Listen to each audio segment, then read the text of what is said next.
The next morning, as dawn broke and the weather started to clear, Sunjin immediately rushed out to his car and drove off to get Minsu. He thought about how he had barely slept, constantly thinking about her. He vowed never to let her leave his side again, because being apart from her felt like torture. As Woobin lay fast asleep in his bed, he heard a loud knock. Waking up, he went to the door and opened it, finding Sunjin standing on the yacht deck. The snow was clearing. He walked up to him, and Sunjin immediately asked where Minsu was, and if she was okay.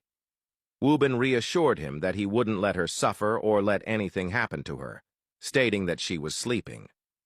As Sunjin was about to go find her, Minsu walked out.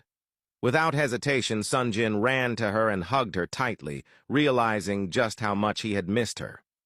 Woobin stood there watching them before excusing himself to give them space. Sunjin looked at Minsu and asked if she was okay and if she had caught a cold.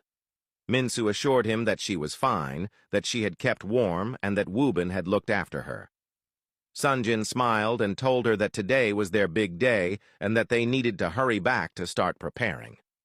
Minsu nodded with a smile, and they both walked away together. Later that day, Minsu sat in her dressing room as the makeup artist did her makeup. Her father walked in and stood there, watching her, proud and happy to see her preparing for her big day. When the makeup artist left, he walked up to her. Seeing him, she immediately stood up and greeted him. He held her hands and told her that he was happy to finally be giving her away to a good man. He acknowledged that this was only the first part of the wedding, but he was over the moon. Minsu, emotional, hugged her father. He then told her not to cry, as it would ruin her makeup. They both laughed, and she asked if everyone had already arrived. Her father told her that it was just him, and that he had come early just to see her. Minsu smiled, feeling lucky to have a father like him. Meanwhile, Sunjin sat in his dressing room, smiling as he thought about how he was finally going to marry the love of his life. He reflected on the difficulties they had faced together to reach this moment. His father walked in, congratulating him. Sunjin stood up and thanked him.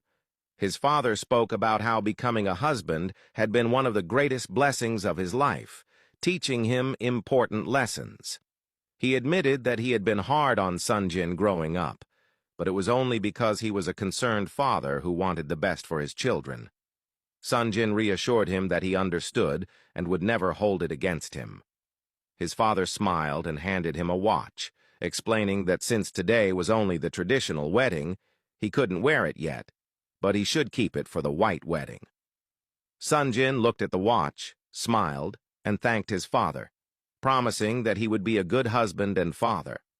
He expressed admiration for how hard his father worked for his family and vowed to do the same for Minsu and their future children. His father, proud of the man Sunjin had become, smiled and told him to get ready quickly. At the wedding venue, only close family members attended, as they wanted to keep the traditional wedding intimate. They had hosted it at a Korean conventional historical home to give it an authentic historical feel. As the ceremony began, flower petals fell from the sky, creating a breathtaking atmosphere. Sunjin and Minsu appeared, dressed in their traditional Korean attire, walking hand in hand down the aisle.